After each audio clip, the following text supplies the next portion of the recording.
నమస్తే, welcome to forces TV.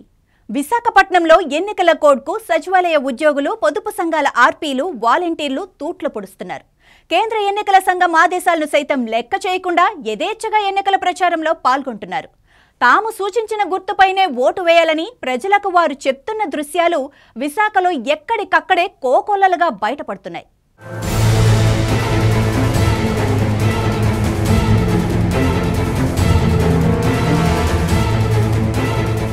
సార్వత్రిక ఎన్నికలకు సంబంధించి మోడల్ కోడ్ ఆఫ్ కాండక్ట్ అమల్లో ఉన్న ఇటు జీవీఎంసీ సిబ్బంది కానీ ఆర్పీలు కానీ పట్టించుకునే తీరున పోలేని పరిస్థితి అయితే చూస్తున్నాం. విశాఖ జిల్లాకు సంబంధించినటువంటి పశ్చిమ నియోజకవర్గంలో ఏదైతే జరిగిందో ఆడారి ఆనంద్ కుమార్ ఎన్నికల ప్రచారంలో కొంతమంది ఆర్పీలు స్వచ్ఛందంగా పాల్గొని వారి యొక్క ఆర్పీలు కూడా ఇటు అధికారులు చెప్పిన మాటలు కూడా పెడచెవిన పెట్టిన పరిస్థితులు అయితే కనిపిస్తున్నాయి. దాదాపుగా చూసుకుంటే ఆ కోడ్ ఆఫ్ కాండక్ట్ ఏదైతే ఉందో ఎన్నికల కోడ్ అమల్లో ఉన్నప్పుడు ఇటు సచివాలయ సిబ్బంది కానీ వాలంటీర్స్ కానీ రీసోర్స్ పర్సన్స్ ఎస్హెచ్జి మెంబర్స్ ఎవరైనా సరే ఎన్నికలు కూడా అమల్లో ఉన్న నేపథ్యంలో ప్రచారంలో స్వచ్ఛందంగా అలా ప్రత్యక్షంగా పరోక్షంగా పాల్గొనకూడదంటూ ఇటు ఎన్నికల అధికారులు చెప్తున్నప్పటికీ కూడా అవన్నీ కూడా పెడచెవిన పెట్టడం విశాఖలో దాదాపుగా ఇది పరిపాటిగా మారిపోయినటువంటి పరిస్థితి. ఎందుకంటే విశాఖకు సంబంధించినటువంటి మహానగరపాలక సంస్థలో రీసోర్స్ పర్సన్స్ ఎక్కువగా ఉండేటటువంటి ఎస్హెచ్జి గ్రూపులందరినీ కూడా మ్యాన్ప్లేస్ చేసే విధంగా కూడా రీసోర్స్ పర్సన్స్ అంతానే ఎన్నికల ప్రచారంలో పాల్గొని తాము సూచించినటువంటి అభ్యర్థికే ఓటు వేయాలంటూ కూడా వారిని భయభ్రాంతులకు గురి చేస్తున్నటువంటి పరిస్థితి. ఈ నేపథ్యంలో సచివాలయానికి సంబంధించినటువంటి వాలంటీర్స్ కూడా ఆయా గృహసారులకు సంబంధించినటువంటి వారితో పాటు తిరగటం, అభ్యర్థికే ఓటు వేయాలంటూ కూడా చెప్పడం అయితే కనిపిస్తుంది. ఈ నేపథ్యంలో ఫోర్సెస్ టీవీకి చాలా వరకు కూడా ఇటువంటి చిత్రాలే చిక్కాయని చెప్పుకోవచ్చు. అలాగే అనకాపల్లి జిల్లాకు సంబంధించినటువంటి నర్సీపట్నం ప్రాంతంలో వాలంటీర్స్ చేస్తున్నటువంటి ప్రచారాలు కూడా ఫోర్సెస్ టీవీకి చిక్కడం, దీనికి సంబంధించినటువంటి సంబంధిత అధికారి కూడా అక్కడికి వెళ్ళి వారిపైన చర్యలు తీసుకుంటామంటూ కూడా చెప్పడం జరిగింది. ఈ నేపథ్యంలో నిన్న తాజాగా విశాఖ పశ్చిమ నియోజకవర్గంలో వైఎస్ఆర్ కాంగ్రెస్ పార్టీ అభ్యర్థి ఆడారి ఆనంద్ కుమార్ ప్రచారంలో కొంతమంది వాలంటీర్స్ ఆర్పీలు పాల్గొన్న సమస్యకు సంబంధించినటువంటి విషయాన్ని మనం ప్రాజెక్టు డైరెక్టర్ పాపనాయుడు దృష్టికి తీసుకువెళ్తే ఇప్పటి వరకు కూడా ఎటువంటి చర్యలు తీసుకోలేనటువంటి పరిస్థితి అయితే కనిపిస్తుంది. గతంలో జరిగినటువంటి మహానగరపాలక సంస్థ ఎన్నికల్లో కూడా ఇటువంటి పరిస్థితులే కనిపించాయి. ఎందుకంటే గతంలో జరిగినటువంటి మహానగరపాలక సంస్థ ఎన్నికలకు సంబంధించి వైఎస్ఆర్ కాంగ్రెస్ పార్టీ ఉన్నప్పటికీ ఇక్కడ జరుగుతున్నటువంటి వార్డు కార్పొరేటర్ ఎన్నికల్లో స్వచ్ఛందంగా ఆర్పీలు వాలంటీర్స్ సచివాలయ సిబ్బంది కూడా పాల్గొని ఓట్లు వేయించుకునే పరిస్థితులు కనిపించాయి. ఈ నేపథ్యంలో గతంలో ఉన్నటువంటి శ్రీనివాస్కి సంబంధించి కూడా వివిధ ఆరోపణలు ఆయనపైన వెల్లువెత్తినటువంటి పరిస్థితులు కూడా మనం చూసాం.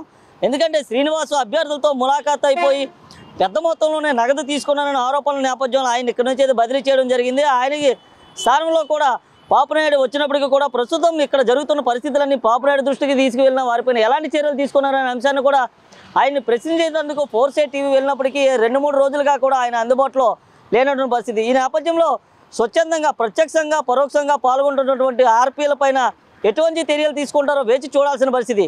ఎన్నికల్లో పోటీ చేసే అభ్యర్థుల ప్రచారంలో ప్రభుత్వ ఉద్యోగులు, సచివాలయ ఉద్యోగులు, ఒప్పంద ఉద్యోగులు పాల్గొనకూడదని ఖచ్చితమైన ఆదేశాలు ఉన్నాయని ఎన్నికల కార్యనిర్వహణ అధికారులు హెచ్చరిస్తున్నప్పటికీ వాటిని లెక్క చేయటం లేదు.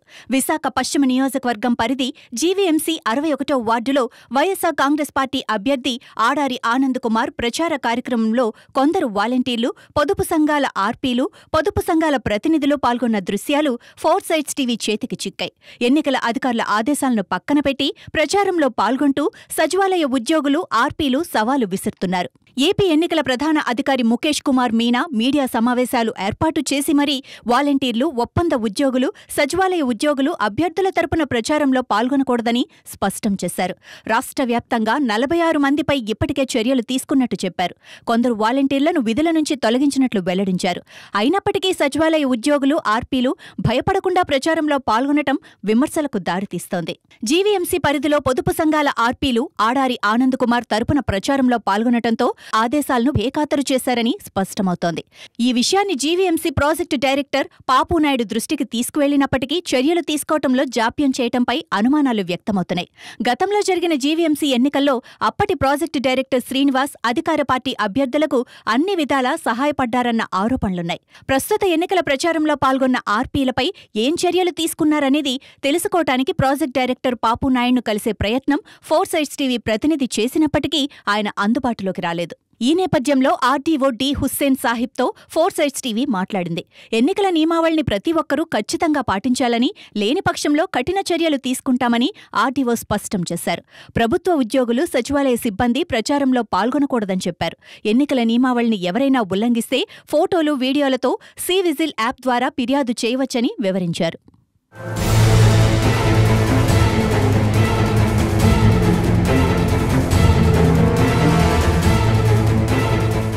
2024 అసెంబ్లీ, పార్లమెంటు ఎన్నికలకు సంబంధించి ఇప్పటికే అన్ని రకాల చర్యలు అయితే తీసుకోవడం జరిగింది. అలాగే దీనికి సంబంధించి ఇప్పటికే ప్రభుత్వ ఉద్యోగులు కానీ మరెవరైనా కానీ ప్రత్యక్షంగా కానీ పరోక్షంగా కానీ ఎన్నికల ర్యాలీల్లో కానీ ప్రచారాల్లో కానీ పాల్గొనకూడదంటూ ఎన్నికల సిఈసి కూడా ఇప్పటికే ఆదేశాలు అయితే జారీ చేయడం జరిగింది. దీనికి సంబంధించి కొంతమంది వాలంటీర్లు, సచివాలయ ఉద్యోగులు కూడా ఇటువంటి కార్యక్రమాల్లో పాల్గొంటున్నారు. ఒకవేళ పాల్గొంటే వారిపైన ఎటువంటి చర్యలు తీసుకుంటారు? ఇప్పటికే దానికి సంబంధించి చాలా పెద్ద ఎత్తున కూడా ఆరోపణలు అయితే వినిపిస్తున్నాయి. ఇదే అంశాన్ని మనం అడిగి తెలుసుకునే ప్రయత్నం చేద్దాం. మనతో పాటు విశాఖ ఆర్డీఓ గారు ఉన్నారు. సార్ నమస్తే సార్. భారత ఎన్నికల సంఘం వారు మనకు 16వ తారీఖున ఎన్నికల షెడ్యూల్ ఇవ్వడం జరిగింది. ఈ షెడ్యూల్ ఇచ్చిన రోజు నుంచి ఇమీడియట్గా మోడల్ కోడ్ ఆఫ్ కండక్ట్ అమల్లోకి రావడం జరుగుతుంది. మోడల్ కోడ్ ఆఫ్ కండక్ట్ అనేటువంటిది కండక్ట్ ఆఫ్ ఎలక్షన్స్లో చాలా ప్రధానమైనటువంటి పాత్ర వహిస్తుంది. ప్రభుత్వ ఉద్యోగులు కానీ, రాజకీయ పక్షాలు కానీ, పోటీ చేస్తున్నటువంటి అభ్యర్థులు కానీ ఎలాంటి నియమావళి పాటించాలి, స్వేచ్ఛగా ప్రజలందరూ కూడా ఎన్నికల్లో పాల్గొనేదానికి ఏ విధమైనటువంటి నియమావళి పాటించాలనేటువంటిది తెలియజేస్తుంది. ఒక క్రమబద్ధీకరమైనటువంటి విధానంలో ఎన్నికలు నిర్వహించేదానికి ఈ మోడల్ కోడ్ ఆఫ్ కండక్ట్ ఉపయోగపడుతుంది. ఇది ఎవరికీ మినహాయింపు కాదు. అందరూ కూడా ఎలక్షన్ కమిషన్ ఇచ్చినటువంటి model code of conduct instructions ఖచ్చితంగా పాటించి తీరాలి. ప్రభుత్వ ఉద్యోగులు ఎవ్వరు కూడా ఈ ఎన్నికలు ముగిసేంత వరకు, మళ్ళీ మోడల్ కోడ్ ఆఫ్ కండక్ట్ అంటే ఎన్నికలు అయిన తర్వాత ఫలితాలు ప్రకటించే వరకు కోడ్ ఉంటుంది. అప్పటి వరకు కూడా ఎటువంటి రాజకీయ కార్యకలాపాల్లో పాల్గొనడానికి వీల్లేదు. అదేవిధంగా వాలంటీర్లు కానీ, సచివాలయ సిబ్బంది కానీ ఎవ్వరు కూడా ఏ రాజకీయ పక్షం వైపు నుంచి కూడా ప్రచారంలో కానీ లేదంటే రాజకీయ నాయకులను కలవటం కానీ జరగకూడదు. ఒకవేళ ఈ నియమావళిని అతిక్రమించి వారు ఎక్కడైనా సరే ప్రత్యక్షంగా కానీ పరోక్షంగా కానీ పాల్గొన్నట్లయితే వారి మీద ఎన్నికల సంఘం యొక్క నిబంధనల మేరకు కఠినమైనటువంటి చర్యలు తీసుకోవడం జరుగుతుంది. ఇప్పటికే ఎన్నికల కోడ్ రిలీజ్ అయ్యి 2వ రోజు కావస్తుంది సార్. ఈ 2వ రోజు నేపథ్యంలో నిన్న మలకాపురంలో జరిగినటువంటి ప్రచారంలో కొంతమంది వాలంటీర్లు పాల్గొన్నట్లుగా కూడా కొన్ని వీడియోలు, ఫోటోలు కూడా రావడం జరిగింది. వారిపైన ఎటువంటి చర్యలు తీసుకోబోతున్నారు? వాలంటీర్ల విషయంలో ఎలక్షన్ కమిషన్ నుంచి కానీ ప్రభుత్వం నుంచి కానీ చాలా స్పష్టమైనటువంటి ఆదేశాలు ఉన్నాయి. వీరిని ఎన్నికల విధానంలో ఎక్కడ కూడా వారి సేవలు వినియోగించుకోవడానికి వీల్లేదని చెప్పి స్పష్టమైనటువంటి ఆదేశాలు ఉన్నాయి. కాబట్టి వారిని ఎన్నికలకు సంబంధించినటువంటి ఎటువంటి విధులు అప్పగించడం జరగదు. అయితే వాళ్ళు మరి రాజకీయ పరమైనటువంటి సమావేశాల్లో, ర్యాలీల్లో పాల్గొన్నట్టుగా మీరు చెప్తున్నారు. కాబట్టి మరి వాటి మీద నియంత్రణ ఏం లేదు ఇప్పటి వరకు. సో తర్వాత మనం ఎన్నికల కమిషన్ దృష్టిలో పెట్టడం జరుగుతుంది. తద్వారా వారిపైన చర్యలు తీసుకోవడానికి ఉపక్రమించడం జరుగుతుంది. ఒకవేళ ఎన్నికల ప్రచారాలకు సంబంధించి ఎవరైనా ప్రభుత్వ ఉద్యోగులు ప్రచారాల్లో పాల్గొంటే ఎలా ఫిర్యాదు చేయాలని? ఇది ఎవరైనా ఫిర్యాదు చేయవచ్చు. ఎలక్షన్ కమిషన్ సి విజిల్ అనేటువంటి యాప్ పెట్టి క్షేత్రస్థాయిలో జరుగుతున్నటువంటిది ఇమీడియట్గా రిటర్నింగ్ ఆఫీసర్ దృష్టిలో పెట్టడం జరుగుతుంది. ఇది ఎలక్షన్ కమిషన్ ఆఫ్ ఇండియా వరకు ఎస్కలేట్ అవుతుంది.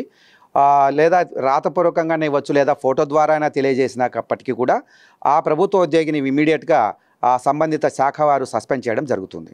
2024 సార్వత్రిక ఎన్నికలకు సంబంధించి ఇప్పటికే ఎన్నికల కోడ్ అమల్లో ఉన్న నేపథ్యంలో ప్రత్యక్షంగా కానీ పరోక్షంగా కానీ ప్రభుత్వ ఉద్యోగులు కానీ సచివాలయ ఉద్యోగులు కానీ ఎవరైనా సరే ఎలక్షన్కి సంబంధించినటువంటి ప్రచారాలు, ర్యాలీల్లో కానీ సభల్లో, సమావేశాల్లో పాల్గొంటే వారిపైన తప్పకుండా చర్యలు తీసుకుంటామంటున్నారు. అలాగే తమ దృష్టికి ఏమైనా ప్రభుత్వ ఉద్యోగులు పాల్గొన్నట్లు వస్తే నేరుగా ప్రభుత్వ అధికారులు తెలియజేస్తే తద్వారా సిఈసి దృష్టికి తీసుకుని వెళ్ళి వారిపైన కూడా శాఖాపరమైన చర్యలు తీసుకుంటామంటూ కూడా ఆర్డీఓ చెప్తున్న పరిస్థితి. వీడియో జర్నలిస్టు ఉదయ్తో చందు, 4 సైడ్ టీవీ, విశాఖపట్నం.